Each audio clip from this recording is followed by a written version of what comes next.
اللہ کے نام سے پڑھتا یا شروع کرتا یا تلاوت کرتا ہوں۔ شریعت میں بہت سے اہم کاموں کے شروع کرنے سے پہلے بسم اللہ پڑھنے کی تاکید کی گئی ہے۔ چنانچہ حکم دیا گیا ہے کہ کھانے، ذبح، وضو اور جمع سے پہلے بسم اللہ پڑھو۔ قرآن کریم کی تلاوت کے وقت بسم اللہ الرحمن الرحیم سے پہلے اعوذ باللہ من الشیطان الرجیم پڑھنا بھی ضروری ہے، جیسا کہ سورہ النحل آیت نمبر 98 میں اللہ تعالیٰ فرماتے ہیں، جب تم قرآن کریم پڑھنے لگو تو شیطان رجیم سے اللہ کی پناہ مانگو۔ سورہ الفاتحہ آیت نمبر 2 میں اللہ تعالیٰ فرماتے ہیں، الحمد للہ رب العالمین۔ سب تعریف اللہ کے لیے ہے جو تمام جہانوں کا پالنے والا ہے، یعنی تمام تعریفیں اللہ کے لیے ہیں، کیونکہ تعریف کا اصل مستحق اور حقدار صرف اللہ تعالیٰ ہے۔ کسی کے اندر کوئی خوبی، حسن یا کمال ہے تو وہ بھی اللہ کا پیدا کردہ ہے، اس لیے حمد یعنی تعریف کا مستحق بھی وہی ہے۔ تمام تعریفیں اللہ ہی کے لیے خاص ہیں۔ اللہ، یہ اللہ کا ذاتی نام ہے، اس کا استعمال کسی اور کے لیے جائز نہیں۔ الحمدللہ، یہ کلمہ شکر ہے۔ اس حوالے سے صحیح مسلم حدیث نمبر 2734 میں آیا ہے، اللہ اس بات کو پسند فرماتا ہے کہ ہر کھانے اور پینے پر بندہ اللہ کی حمد کرے۔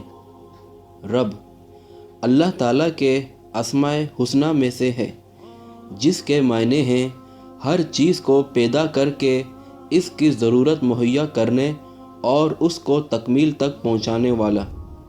للعالمین، عالم جہاں کی جمع ہے۔ ویسے تو تمام خلائق کے مجموعے کو عالم کہا جاتا ہے، اسی لیے اس کی جمع نہیں لائی جاتی، لیکن یہاں اس کی ربوبیت کاملہ کے اظہار کے لیے عالم کی بھی جمع لائی گئی ہیں، جس سے مراد مخلوقات کی الگ الگ جنسیں ہیں، مثلاً عالم جن، عالم انس، عالم ملائکہ اور عالم وحوش و طیور وغیرہ۔ ان تمام مخلوقات کی ضرورتیں ایک دوسرے سے قطعاً مختلف ہیں، لیکن رب العالمین سب کی ضروریات ان کے احوال و ظروف اور طبع و اجسام کے مطابق مہیا فرماتا ہے۔ سورہ الفاتحہ آیت نمبر 3 میں اللہ تعالیٰ فرماتے ہیں، الرحمن الرحیم۔ بہت بخشش کرنے والا، بڑا مہربان۔ کہا جاتا ہے دنیا میں اس کی رحمت عام ہے، جس سے بلا تخصیص کافر اور مومن سب فیضیاب ہو رہے ہیں، اور آخرت میں وہ صرف رحیم ہوگا، یعنی اس کی رحمت صرف مومنین کے لیے خاص ہوگی، جیسا کہ سورہ الاعراف آیت نمبر 156 میں اللہ تعالیٰ فرماتے ہیں، میں وہ رحمت ان لوگوں کے لیے ضرور لکھوں گا جو اللہ سے ڈرتے ہیں، زکوٰۃ دیتے ہیں اور جو ہماری آیتوں پر ایمان لاتے ہیں۔ سورہ الفاتحہ آیت نمبر 4 میں اللہ تعالیٰ فرماتے ہیں، مالک یوم الدین۔ بدلے کے دن، قیامت کا مالک ہے۔ دنیا میں بھی اگرچہ مکافات عمل کا سلسلہ ایک حد تک جاری رہتا ہے، تاہم اس کا مکمل ظہور آخرت میں ہوگا، اور اللہ تعالیٰ ہر شخص کو اس کے اچھے یا برے اعمال کے مطابق مکمل جزا اور سزا دے گا۔ اسی طرح دنیا میں عارضی طور پر اور بھی کئی لوگوں کے پاس تحت الاسباب اختیارات ہوتے ہیں، لیکن آخرت میں تمام اختیارات کا مالک صرف اور صرف اللہ تعالیٰ ہی ہوگا۔ سورہ الفاتحہ آیت نمبر 5 میں اللہ تعالیٰ فرماتے ہیں إياك نعبد وإياك نستعين ہم صرف تیری ہی عبادت کرتے ہیں اور صرف تجھ ہی سے مدد چاہتے ہیں۔ عبادت کے معنی ہیں کسی کی رضا کے لیے انتہائی تذلیل و عاجزی اور کمال خشوع کا اظہار، یعنی جس ذات کے ساتھ محبت بھی ہو اس کی مافوق الاسباب طاقت کے سامنے عاجزی و بے بسی کا اظہار بھی ہو، یعنی ہم تیری ہی عبادت کرتے اور تجھ ہی سے مدد چاہتے ہیں۔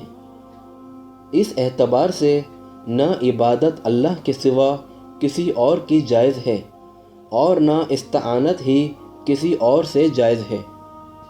ان الفاظ سے شرک کا سدباب کر دیا گیا ہے، لیکن جن کے دلوں میں شرک کا روگ راہ پا گیا ہے وہ مافوق الاسباب اور محتاط الاسباب استعانت میں فرق کو نظر انداز کر کے عوام کو مغالطے میں ڈال دیتے ہیں اور کہتے ہیں کہ دیکھو ہم بیمار ہو جاتے ہیں تو ڈاکٹر سے مدد حاصل کرتے ہیں۔ اس طرح وہ یہ باور کراتے ہیں کہ اللہ کے سوا اوروں سے مدد مانگنا بھی جائز ہے، حالانکہ اسباب کے ماتحت ایک دوسرے سے مدد چاہنا اور مدد کرنا یہ شرک نہیں ہے، یہ تو اللہ تعالیٰ کا بنایا ہوا نظام ہے جس میں سارے کام ظاہری اسباب کے مطابق ہی ہوتے ہیں۔